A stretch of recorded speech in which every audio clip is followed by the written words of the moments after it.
Hi, everybody. I'm so glad that you're here with us today. I am Julie Fairhurst, and this is Conversations with Women Like Me. And today we're going to be talking to Katelin Stanvik. She wrote in our volume 6 of Women Like Me, Healing and Acceptance. And she has a really such a good and such an enlightening story for everybody. I am the founder of the program, the book program, and I am also the story coach. And not only has Katelin written in this book, but Katelin also belongs to our Women Like Me community. So if any of you out there is interested in joining, there's no cost at all to join our community and to participate. And I don't even know how many books Katelin has written in our community. I think she's probably written in at least 4, maybe 5 of them, and we've got a one right now. The ladies are getting ready to write in, so I'm sure Katelin's going to be contributing to that. So Katelin is on a writing journey for sure. So I'm going to tell you a little bit about Katelin, and then we're going to jump into her story. So her bio. So Katelin is going to be able to give us some good insights because she has a degree in social work. So that's going to help us a lot in our conversation just about trauma and how we can help other people. She is in the second chapter of the book, so she's totally easy to find. And her title is Facing Adversities. I See the Light and It's Beautiful. I just love that. I love your title. So Katelin was born in northern British Columbia in a small town of Terrace, BC. And she loves her little town. She loves the warm summers and the mild winters. And Terrace has a natural greenhouse effect due to the beautiful coastal mountains. So I don't think you get as much cold and snow as some of the surrounding communities do. She is the third of 4 children. And throughout Katelin's childhood, she faced her family's addictions and negative behaviors due to alcohol and drug abuse. Katelin lost her mother to addictions when she was 12, and rather than accepting help that came with her or came that her way, she rebelled, which is probably quite normal for teenagers. Katelin's life has been a search to find love, a search to find a protector, a search to find family, a search to find home and belonging. And then one day she woke up and realized what she was searching for all those years was right there inside her. Oh, I just get shivers whenever I read that. Before we let Katelin talk, I want to just read a little bit of the very first bit of her story because I think it really sets the tone for her story and for what she's been dealing with. So I'll just read this little bit and then we'll get into Katelin. She was a young girl, too young to know any better and not wanting to see the truth. She just wanted her family, love, and protection, and could never understand why her family was so damaged. As she aged and healed, she learned that the only way to gain love and protection was from within oneself. You're a very good writer, Katelin. Welcome to Women Like Me, Katelin. I'm so happy that you're here. It's an honor to be here. Thank you. Oh, thank you. So let's start with why did you want to write your story? What's the reasoning behind that? Yeah, okay. So just with everything I ever went through, I started my upgrading at the college in New Caledonia here in Prince George, and then I went straight into doing my university transfer program in the social work. And I always just thought to myself, I should write a book. And then when I finished my bachelor's degree, my cousin who has written in some of the community books was like, oh, you should really write your story, share your story. It's one to be heard. And, and then when she advertised her book that she had written in, I seen it and I was like, you know what, I'm going to just do this. I was going through a transition through not being able to find employment. I hadn't worked in 4 years due to school, no one to watch my child, COVID, isolated. I was struggling to find employment. So yeah, I just kind of started thinking about writing, and I never really had hobbies growing up. I never had the time to do anything for myself. And I was angry, I was upset, like every emotion there possibly could be. Um, sorry, That's okay. all That's over okay. the place. No, no, no, no, no, no. You're making complete sense. And so when was the moment you decided? I think when she shared, which one was it now? I think it was volume 3. Oh, of the Women Like Me community. No, sorry, that one's one I'm in. I Oh, yes. remember I gave the other 2 away. So it was Okay. Stories to My Younger Self, and then the one after that one. Ah, gotcha, gotcha. So Okay. when she shared the second one, I bought both of them, and I started looking and reading the stories, and I'm like, okay, these women are sharing something that I would say, and um, oh, lose all my thoughts all the time. No, that's Um, okay. So I know you immediately got interested in the community books, and then of course we chatted, and then now here's her full story in her chapter of her story in the healing and acceptance. So yeah, it's a really good process for women. I find that like even other ladies who wrote in your book as well, there was fear and nervousness, and now that their stories out there, because the thing is that we hide, I believe, you know, we feel shame, or we feel about our past, right, or our families. I know I felt right. very shameful about my family for years and years and years, and what I didn't realize was that that was hindering me. It was blocking me. That shame and that guilt was blocking me from being the person that I truly was, because I was hiding all the time. Um, and yeah, it was there was a lot of embarrassment and a lot of stuff that went on in my family. But what was really enlightening for me through telling my story, and now all of you ladies, because there's over 70 of you who have written now, Wow. is that once the story's out of the head, out of the body, in the book, and out to the world, there's nothing to be you we realize that our family is our family, but that doesn't reflect on us, Definitely. and it's definitely a healing for us. And so all that hiding that we do is just so damaging to our psyche and our bodies. And that's what I believe. I don't 100%. have a social work degree. That's what I No, believe. definitely, it definitely does. Yeah.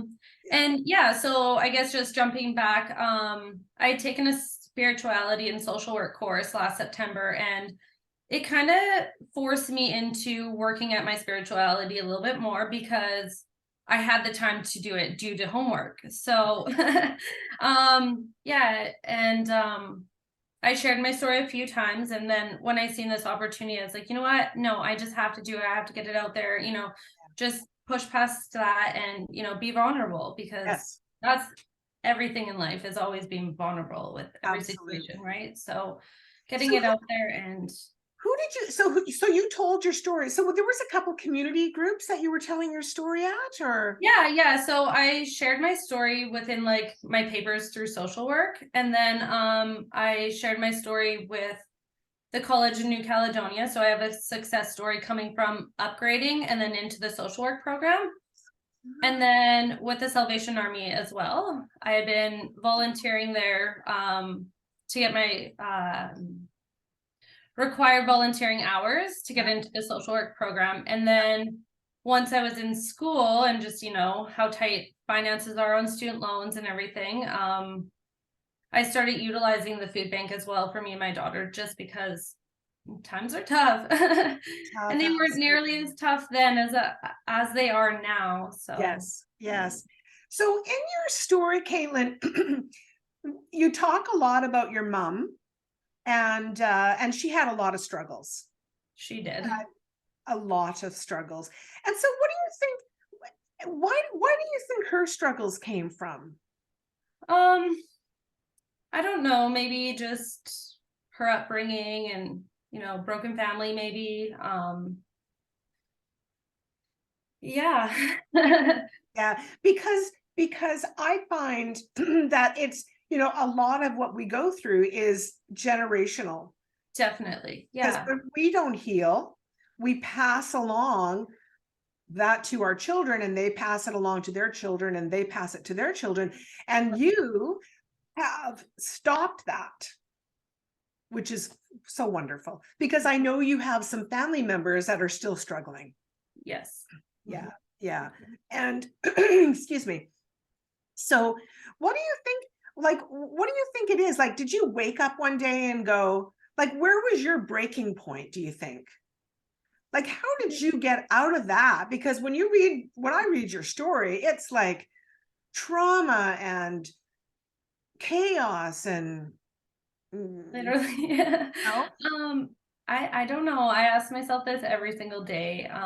My best friend's mother was a social worker, and I lived with her and her family for a little bit. And she was always just an inspiration to me through everything. So maybe a little bit of insight from her, and then seeing, like, everything she did to provide for the children and bring me in, things like that. And then maybe just like the odd person that I encountered through like my past, right? I Yeah. still try to figure that out every day because I'm like, how did I get out of that? And like when something comes up, there's a barrier in the way. I feel like I should be there. I should go back and, how am I going to get ahead? Because it's so much trying to overcome all that adversity, like the financial barriers and just trying to get for like ahead in life. It's Yes, yes, yeah.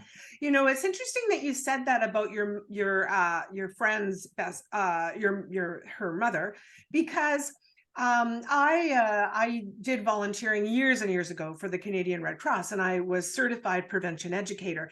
And one of the things that they talk about uh regarding children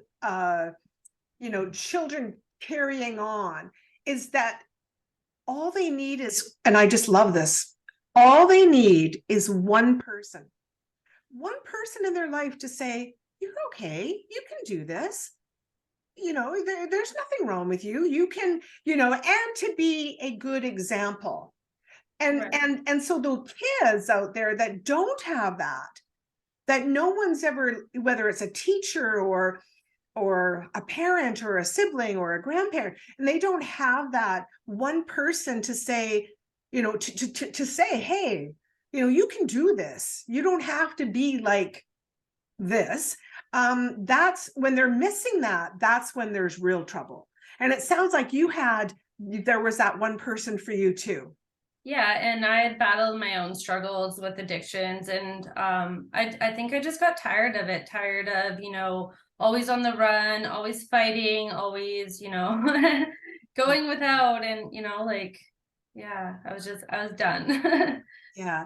So you talk about in your story, you talk about a day when you were in your early teens, and you wanted to you were going to go out, and you were looking out the window, and you saw RCMP officers Yeah. approaching your house. I mean, what were you, 12 at the time or Yeah, 13? I think I was about 11 or 12. Wow. Yeah. And then, so that's pretty scary. Definitely. My daughter's almost 10, and I think like that's 2 years, older than her. And I'm like, she's a baby still. Like, my goodness, I had to go through that. Like, Yes. hug that little girl inside me tightly Yes. because, she's okay now. She made it. Yes. Yeah, it's and it's because I mean, that's traumatic. There's so many, Mm. when I read through your story, there's so many um episodes and situations that you had that really were extremely traumatic for you. And it's and and the other thing I read about your story, Caitlin, is that you really did it on your own. I did. You really Literally from did. like 12 years old. There was foster cares, but it was never like, supporting the individual who's coming into the home. It was all about the money. Every home I went into, I felt like.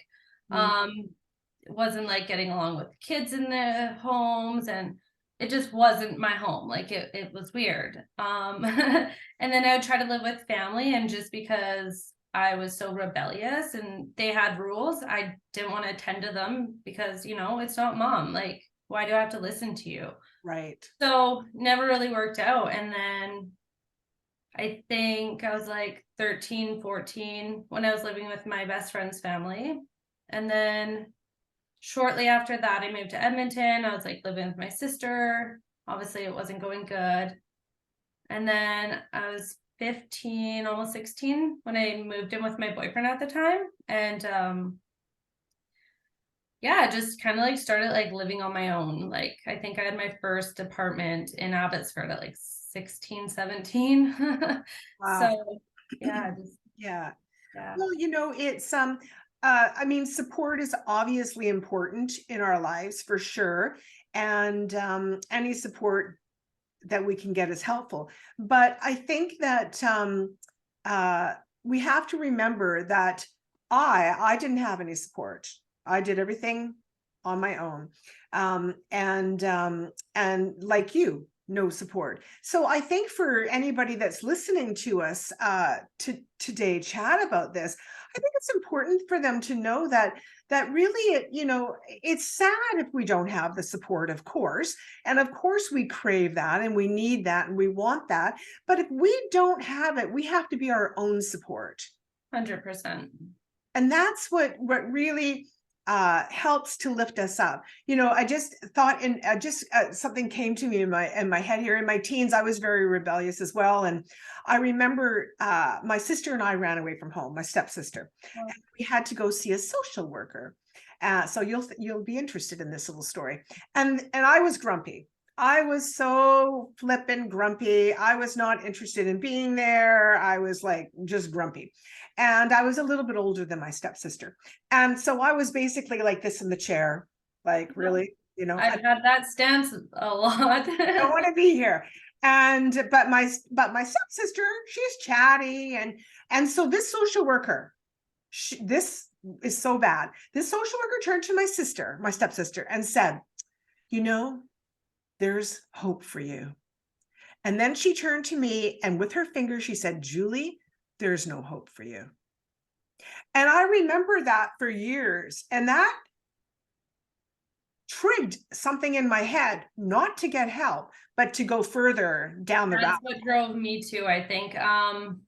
Actually, now that you bring it up, it like segues me into like more conversation. So I had seen a counselor at one point, and I had just some, predispositioned, stigma towards, certain individuals and things like that. And I made a comment to her, and she was like, oh, well, you won't ever make it as a social worker. Cause I had, expressed that, one day I would like to, be a social worker. And then a few years before that, I was helping a friend at the time with some foster kids that she had. And social workers came over to do a home visit, and they like ran my name because I was obviously helping with the children, and they needed to know who I was for, proper procedures on their end. And I gave my name and everything, and they're like, oh, do you have any children? I was like, well, no, I don't. And they're like, oh, well, that's why they're not in our care. And I was like, and if they were, or if I did, they wouldn't be in your care. So like just those two things like kind of like drove me further. And like back in the day, you hear so much negative about social workers and such a bad outlook. When I told people I was going to like school to be a social worker, they're like, oh, what are you going to like take babies away? And I'm like, no, there's a lot more to social work than actually, like apprehending children. And if people didn't put themselves in like terrible situations, then maybe, Well, I think that I agree with you. And I think that, in defense of social workers out there, they must see an awful lot of nasty stuff. Yeah, there's a lot of change happening right now too. Because of that one individual in like Kelowna or something that was saying they were a social worker, registered and all that, and they weren't. So I believe now, like, in order to actually like be a social worker, you actually have to be registered in every organization. Yes. Well, that's perfect. That's so good. Yeah. But it is a, we have to give them a bit of I mean, we can't excuse them for those kinds of comments, because they're there to help, not to write you off.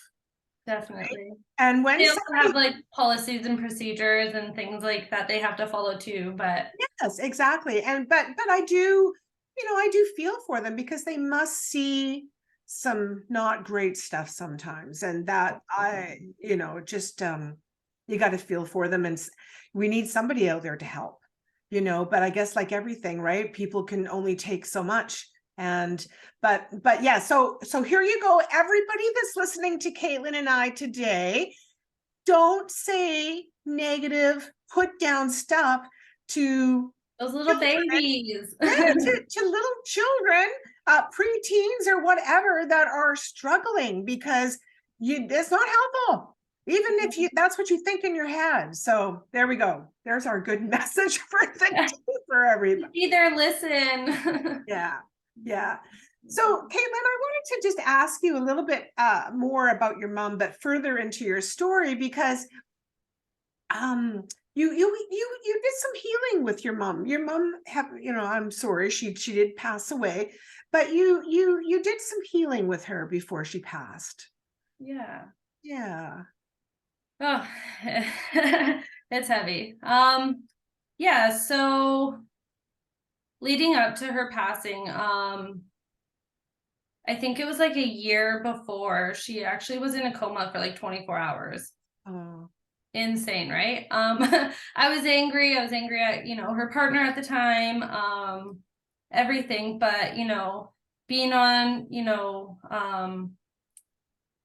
morphine and stuff, um, she would go into like those nods, and he must have just thought like that was normal kind of for her.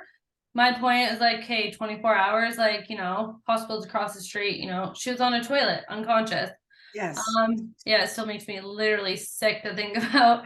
And then after that, like, she just never really fully recovered. Mm. Um, yeah, and throughout, I guess, like, she started like coming off the crack and using like morphine, injecting it on her own. Horrible. And I made myself believe like it was okay because she wasn't using the street drugs, Right. but she was using the pharmaceuticals in proper. So yeah, through like, sorry, she started like that while I was having my daughter, and I think it was like the 5 years because she passed when my daughter was 5. So I tried to, gain that relationship with her again, and it just wasn't fully ever there. Sorry. Well, I think that the point of talking about this is, again, letting people know that, you know, we, our loved ones have had trauma. That's why they're the way they are. We're not all born, drug addicts and criminals or abusers or any of that kind of stuff. We're that way because of what we had to deal with as children. And again, not that doesn't excuse anyone's behavior, but I think that it's really important to understand and have compassion.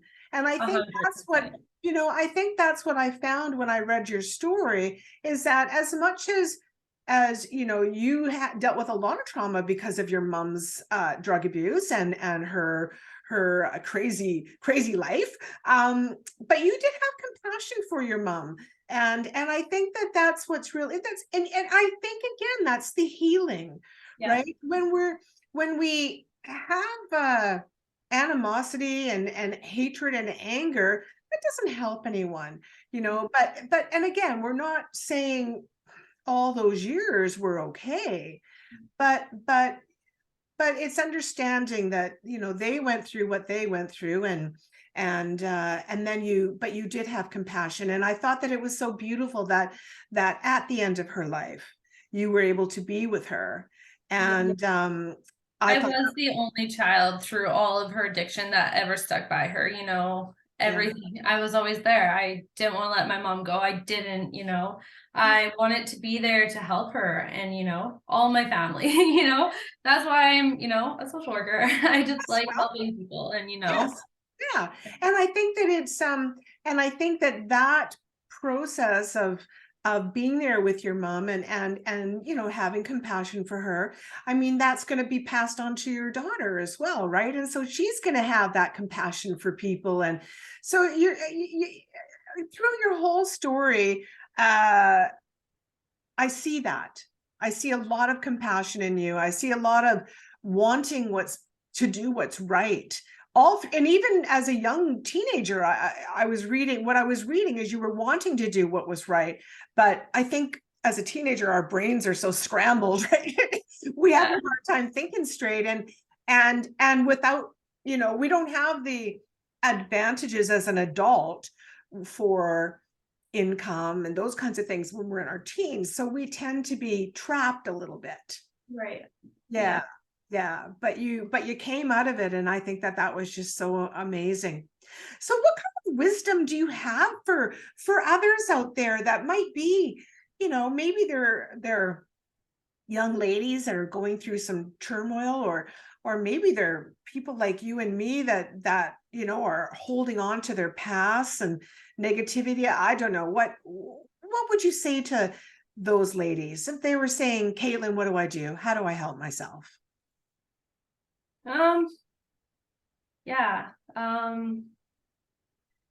I think maybe like just really start working on that inner self sooner than later. I wish I did sooner. I wish I had taken some advice to, write your thoughts out, way back. Because maybe my healing would have been, further along. I don't know. It's a lifelong journey, and just kind of like hold on to that hope that,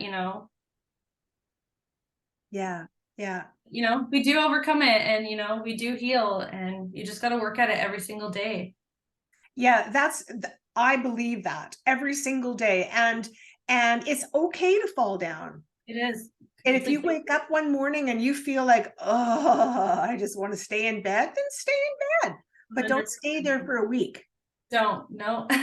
I did that over the winter break. It was great. Lots of changes happened, and I needed it. I needed the reset and the rest. And then it was a little bit hard to get back into it. But once I did, it's, jumping back on that bike again, and, you're gone. You got it.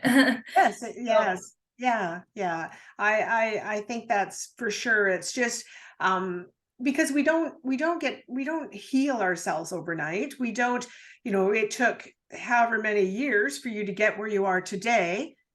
And it's okay to have a bad day or two or three. 100%. But They're don't but don't let needed. They're those needed for growth. yeah, yeah, and don't let those bad days roll into a bad month or a bad year. Yeah. Yeah. Well, Caitlin, I can't tell you how thrilled I am that I met you. I think you're a spectacular young lady. You're going to help a lot of people in the world in your life, and you're just getting going. So I'm so excited to be able to watch you on your journey. And I really appreciate you writing in the book. So this is where, if you want to read Caitlin's story, it's in volume number 6 of Healing and Acceptance of Women Like Me, and she's in chapter 2. And I'm going to put the link to the book in the details portion of the video, and also on the podcast as well. And then I'll have some information there about Katelin as well. If and any links that she might have that would be helpful for you. So, well, Katelin, thank you so much, hon. I admire you. I really do. And I know you're still struggling, but I know you're going to make it. You are. And one day you're just you're going to be like that shining star out there that everybody gravitates to. I just know it. I know it. I Yeah. appreciate it. No, you're very welcome. So thank you so much for being here. So thank you all for listening. And again, we'll have lots of details in the details section about books. And if you're interested in joining Women Like Me, or if you wanted to be on a podcast for Women Like Me, we're happy to talk to you about that as well. So thanks again, Katelin, for being here, and we will chat soon. Thank you for having me.